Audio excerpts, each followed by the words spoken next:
आज की ये पत्रकार वार्ता मथुरा वृंदावन में हमारे श्री आनंदम धाम आश्रम लाडले निकुंज वन में श्रीमद् भागवत के कुछ श्लोकों पर विशद वर्णन होने वाला है।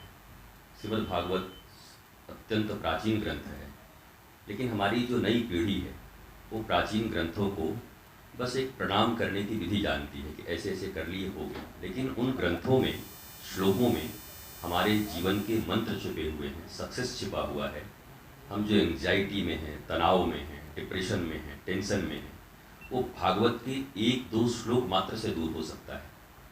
तो उन श्लोकों पर चर्चा होगी और वर्तमान नवयुग में नवयुवाओं को और सारे लोगों को भागवत से क्या प्राप्त हो सकता है उनको जीवन में, इस बात पर यहाँ चर्चा होगी। कथाएं बहुत होती और सभी कथाओं को प्रणाम है, क्योंकि भागवत जी श्री कृष्ण हैं।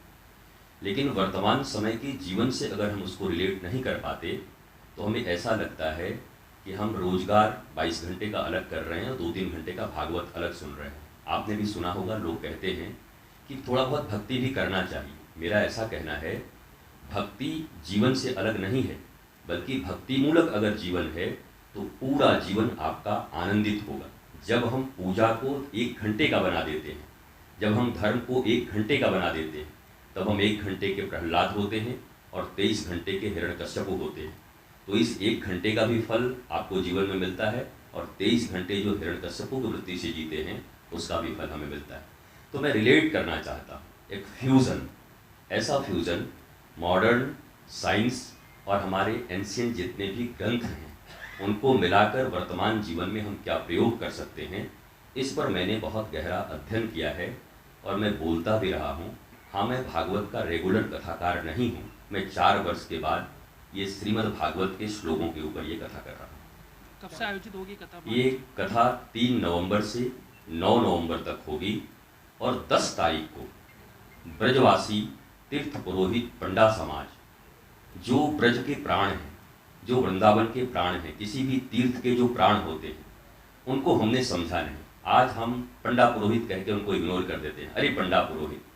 लेकिन वास्तव में तीर्थ के बचाने में, तीर्थ स्थानों के बचाने में और तीर्थ स्थानों को आज तक अगर नौजवान पीढ़ी रिकॉग्नाइज कर पा रही है, हम समझ पा रहे हैं, तो उनमें उनकी 5, 10, 20 पीढ़ियां जिस तरीके से तीर्थ पुरोहित और पंडा समाज का लगा हुआ है, तो एक 10 तारीख को विराट सम्मान समारोह उनके लिए मैं कृतार्थ होऊंगा कि ऐसे ब्रजवासी पंडा तीर्थ पुरोहित लोगों को मैं सम्मान देकर उनको प्रणाम करके स्वयं को धन्य करूंगा और नौजवानों को ये बताऊंगा कि आप डॉक्टर, इंजीनियर सब बन गए, पर वो 10 पीढ़ियों से वृंदावन की, ठाकुर जी की और ब्रज के रज की सेवा कर रहे हैं।